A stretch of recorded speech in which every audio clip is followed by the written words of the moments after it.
Negara terbalik. Rakyat tidak sadar kalau bos, pemimpin sok jadi pemilik negara. Bayangkan sebuah negara di mana rakyat bekerja keras, membayar pajak, dan taat pada hukum, namun tidak pernah menyadari bahwa merekalah sebenarnya pemilik negara ini. Mereka menganggap bahwa hanya mengikuti arahan pemerintah adalah kewajiban tertinggi tanpa pernah menuntut hak-hak mereka atau ikut menentukan arah kebijakan. Di sisi lain, pemerintah bertindak seolah merekalah pemilik negara. Mereka membuat keputusan semaunya, mengatur hidup rakyat sesuai kepentingan pribadi atau kelompoknya, dan bersikap seolah negara ini milik mereka.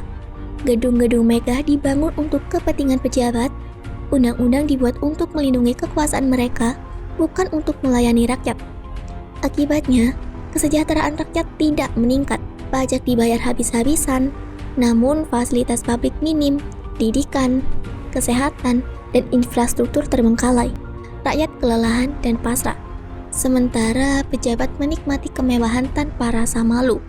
Hubungan antara rakyat dan pemerintah terbalik. Rakyat seharusnya bos, tapi menjadi pelayan. Pemerintah seharusnya pelayan, tapi bertingkah seperti pemilik.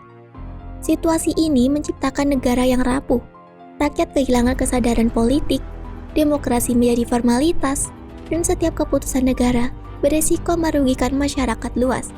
Ketidakadilan terus menumpuk, dan bangsa kehilangan arah karena pemimpin yang salah paham akan peran mereka dan rakyat yang tidak sadar akan kekuasaannya sendiri.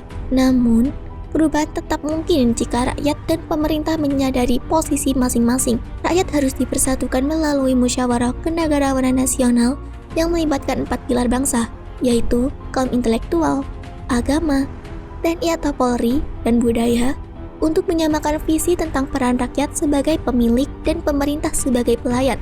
Perubahan konstitusi melalui draft amandemen ke-5 UUD 1945 dapat menegaskan kembali kedaulatan rakyat dan memastikan setiap kebijakan berpihak pada kepentingan mereka.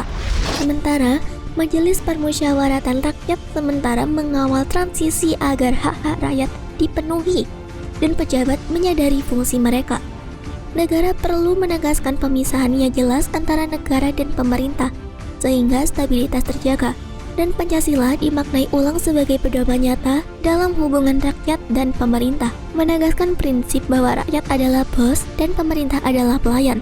Partai politik yang tidak mendidik rakyat sebaiknya dibubarkan agar demokrasi menjadi sarana pendidikan politik yang membangkitkan kesadaran rakyat.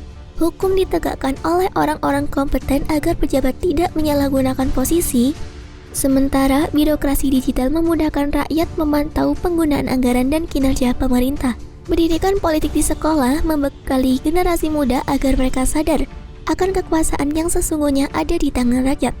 Dengan langkah-langkah ini, negara bisa kembali pada fungsi semestinya, di mana rakyat sebagai bos yang menentukan arah dan pemerintah sebagai pelayan yang melayani dengan integritas.